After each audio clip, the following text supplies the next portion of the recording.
সবাইকে অভিনন্দন, শুভেচ্ছা আর একটি ক্লাসে। তো আজকের আলোচনার বিষয় হবে যে মৃত্তিকা গঠনের মৌলিক প্রক্রিয়া বা মৌলিক fundamental process of soil formation.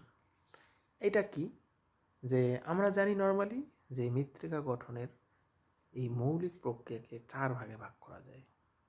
কি কি আমরা জানি? যেটা হচ্ছে আবহবিকার, যেটাকে ওয়েদারিং বলা হয়। দ্বিতীয় হচ্ছে হিউমিফিকেশন, 3 নম্বর হচ্ছে এলুভিয়েশন, 4 নম্বর ইলুভিয়েশন।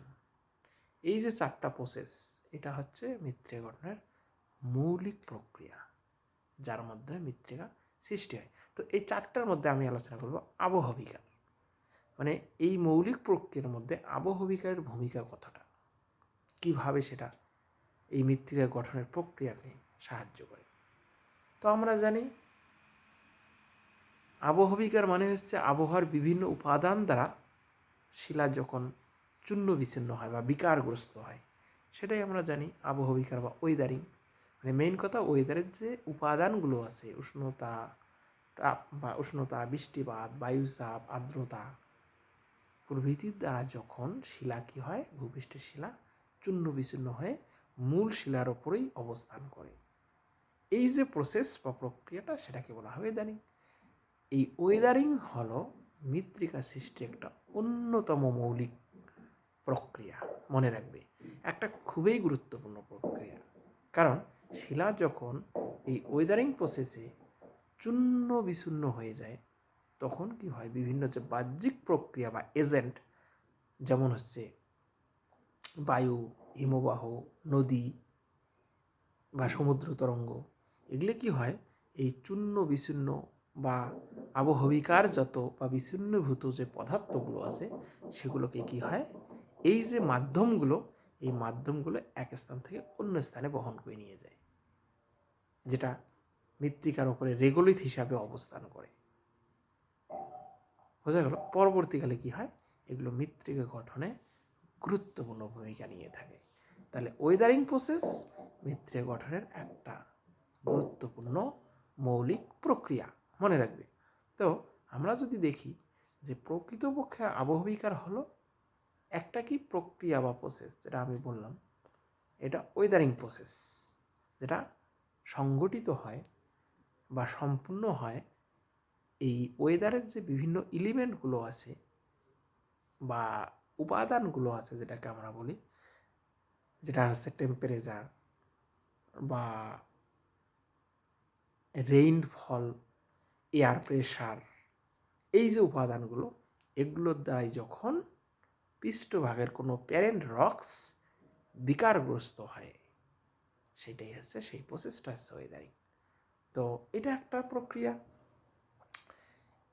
এর প্রকারভেদ আমরা যদি দেখি, এটা সাধারণত 3 ভাগে সম্পূর্ণ হয়ে থাকে। একটা হচ্ছে যান্ত্রিক বা ভৌতিক, যেটাকে ফিজিক্যাল ওয়েদারিং বলা হয়। আর একটা হচ্ছে তোমার জৈবিক আবহবিকার, বা যেটাকে আমরা বায়োলজিক্যাল ওয়েদারিং বলে থাকি। আর একটা হচ্ছে কেমিক্যাল ওয়েদারিং বা রাসায়নিক আবহবিকার। তো তাপমাত্রা দ্বারা সম্পূর্ণ হয়, যে তাপমাত্রা দ্রুত পরিবর্তন, ক্লাস গঠন বা শিলাস্তরের চাপের হ্রাস বৃদ্ধি প্রভৃতি কারণে যেটা হয়, সেটা হচ্ছে যান্ত্রিক আবহবিকার, মানে যেটা প্রাকৃতিকভাবে সম্পন্ন হয় প্রকৃতির উপাদানগুলো দ্বারা। এই আবহবিকারের ফলে আমরা মরুভূমিতে দেখি বিভিন্ন ধরনের শিলার চূর্ণ বিচূর্ণ ভবন, শিলার ক্ষয়, ফাটল, দারণ, এবং পরবর্তীকালে সেগুলো চূর্ণ বিচূর্ণ হয়ে কী হয়, মৃত্তিকা সৃষ্টি হয়। তো এই প্রসেসটা আমরা কোথায় দেখি? যেটা আমরা মরুভূমি অঞ্চলে দেখে যাই। এছাড়া যখন স্বল্পমোচন আছে এই প্রক্রিয়ার মধ্যে, যেটা ওই অত্যন্ত কী হয়, দিনের বেলা সূর্যতাপে শিলার নিচের স্তরের তুলনায় উপরের স্তর তাড়াতাড়ি কী হয়, গরম হয়ে যায়। প্রখর সূর্যতাপে ওই উপরের স্তর খুব বেশি গরম হলে কী হয়, আয়তনে বেড়ে যায়, এবং নিচের স্তর থেকে কী হয়, পেঁয়াজের খোসার মতো খুলে আসে, পিল অফ। এইভাবে কী হয়, স্তরে স্তরে শিলার বাইরের অংশ খুলে গেলে ভিতরের অংশটি কী হয়, একটা গোলাকার মসৃণ শিলাখণ্ডে পরিণত হয়। এই প্রক্রিয়াকে বলে স্বল্পমোচন। এর ফলেও কি হয়, মৃত্তিকার সৃষ্টি হয়ে থাকে, যেমন গ্রানাইট শিলা স্বল্পমোচন।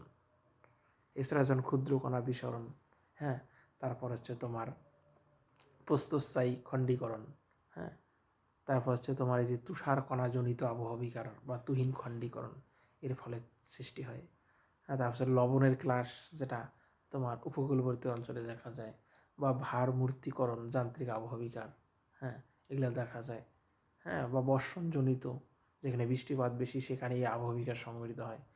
জৈবিক আবহবিকা, যেখানে গাছপালার পরিমাণ বেশি, গাছের ডালপালা শিকড়ের দ্বারা যে আবহবিকার হয়ে থাকে সেটা। আর রাসায়নিক, বিভিন্ন ধরনের রাসায়নিক উপাদান, যেমন হচ্ছে অক্সিজেন, কার্বন ডাইঅক্সাইড, জলীয় বাষ্প, যেগুলোর দ্বারা শিলা মধ্যে ফাটল বা বিচ্ছিন্ন ভবন ঘটে, সেটা রাসায়নিক আবহবিকার। এর ফলেও কি হয়, অনেক সময় মৃত্তিকার সৃষ্টি হয়ে থাকে। তো এই ছিল ওয়েদারিংয়ের মাধ্যমে মৃত্তিকার গঠন বা মৌলিক প্রসেস। পরবর্তীকালে আমি অন্য একটি ক্লাসে যে মৌলিক প্রসেস যে বাকি আছে, যেমন হিউমিফিকেশন, সেটা নিয়ে আলোচনা করব। তো আজকের ক্লাস এই পর্যন্ত। সবাইকে অনেক অনেক